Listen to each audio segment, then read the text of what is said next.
Alright folks, welcome back to the channel. You found us here at KGB Customs LLC, where we do a lot of business with custom guns and vintage, cool, classic guns. But custom guns really have our heart, and we try to share those here on YouTube and also over on Rumble to share some of that information and just show off some of the more cool custom pieces we get in. Today's custom piece, as you know from the title and thumbnail, is a custom revolver. And if you don't know by now, the Boyd case is signature Ted Yost move. The gun itself is a Smith & Wesson model 681, which is an L-frame 357 Magnum. Smith & Wesson introduced the 681 in 1980. Production was a little slow at first. Most of them really started shipping in 1981. This gun is a fairly early unit. It was shipped to John Jovino in 1981 for the New York State Police. And we see here NYSP to denote that. That was factory marked for the New York State Police order.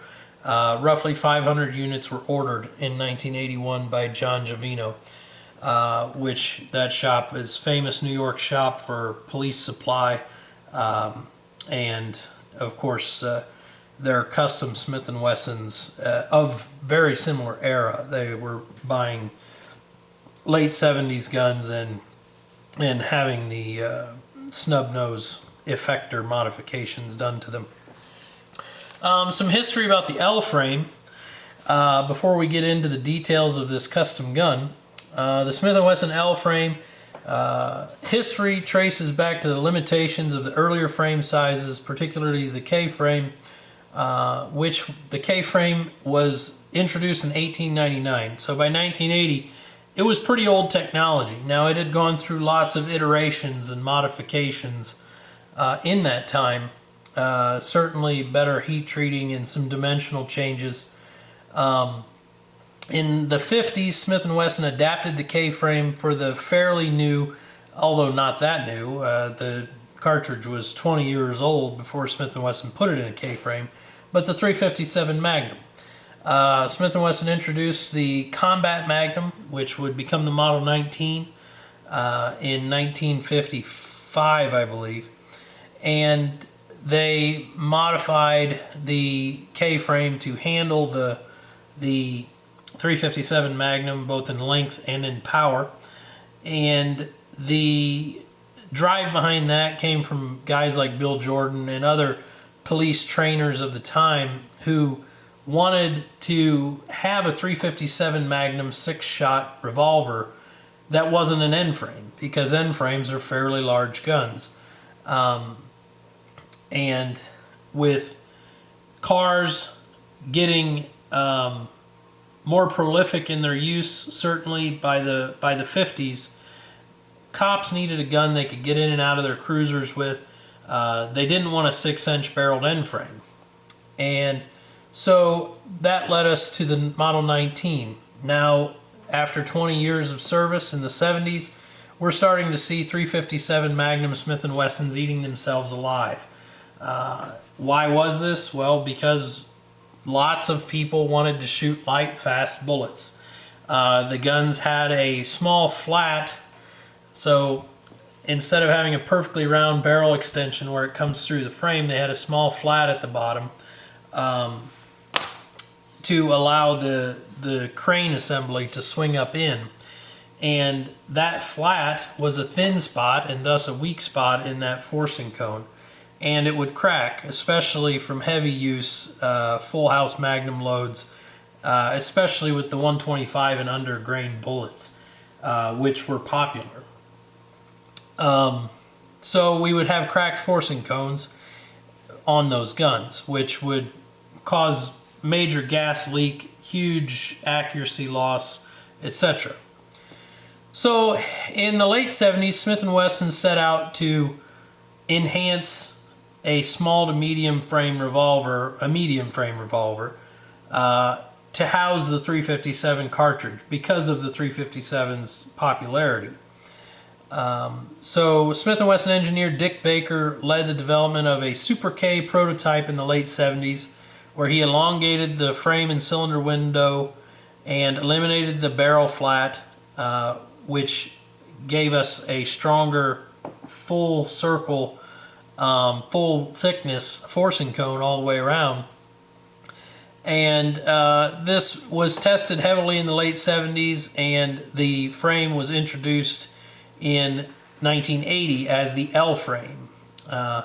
So this was a medium-large frame. The guns in some loose holsters, they would fit. The only problem there is the L frames came out with these full underlugs, which hadn't been seen before.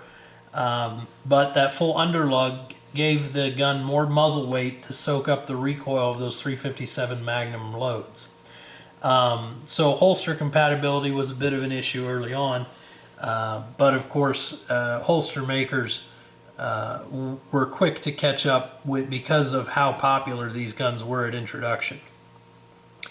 So these had a larger cylinder of 1.557 inch diameter versus the 1.449 inch diameter of the K-frame. So what we're talking about there is a 109 thousandths of an inch bigger, which doesn't sound like a lot, but it's nearly 10% larger diameter cylinder.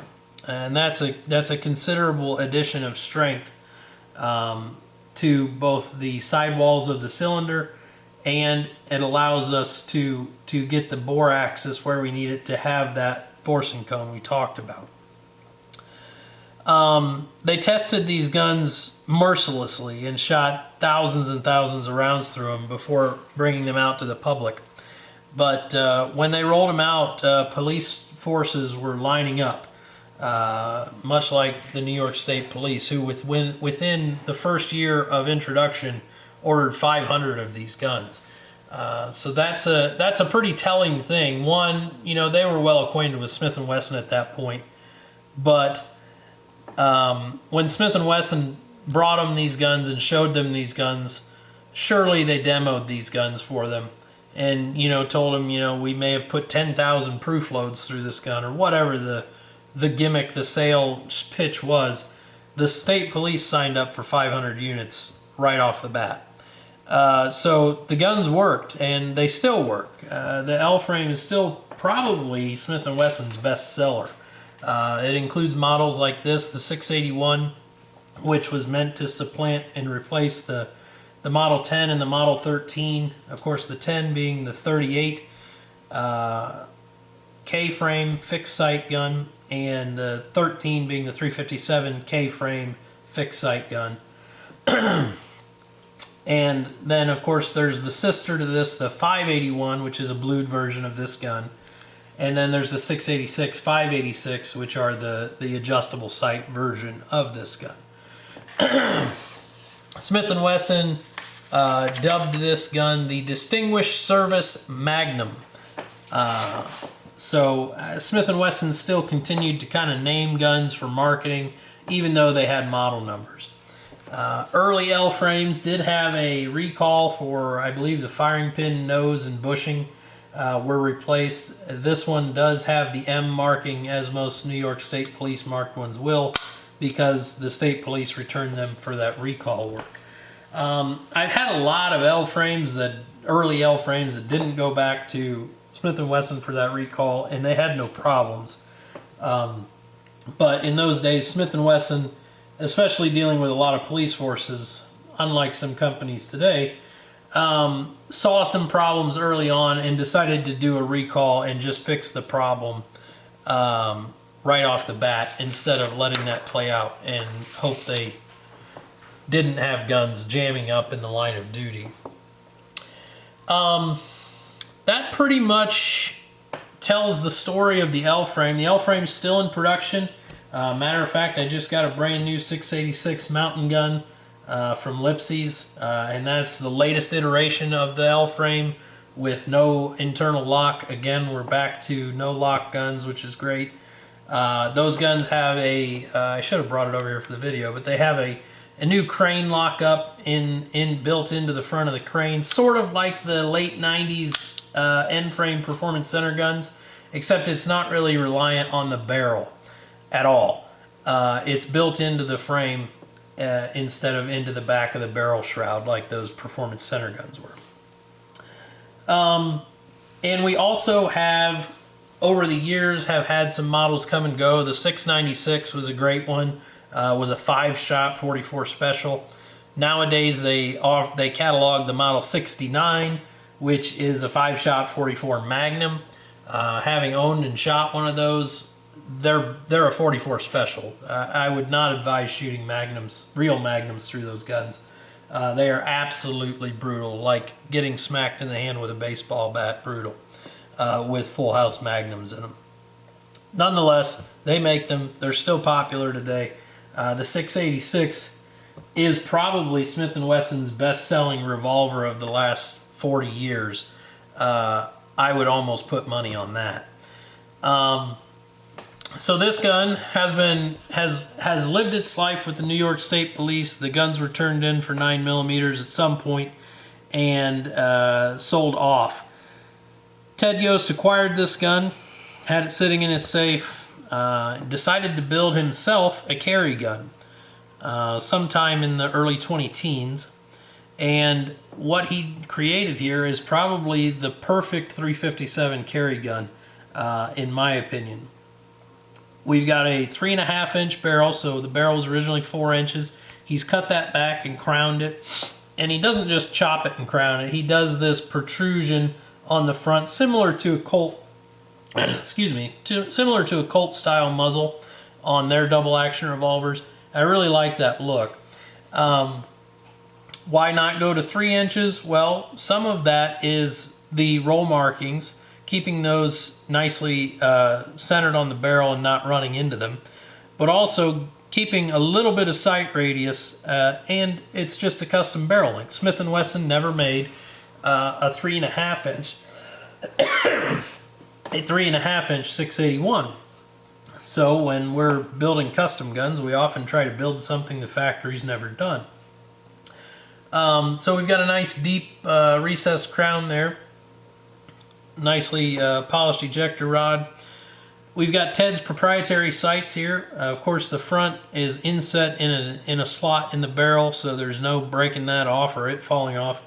The rear is a fully custom job. Ted really hasn't let loose of how he attaches those. Maybe I can con him out of that information someday.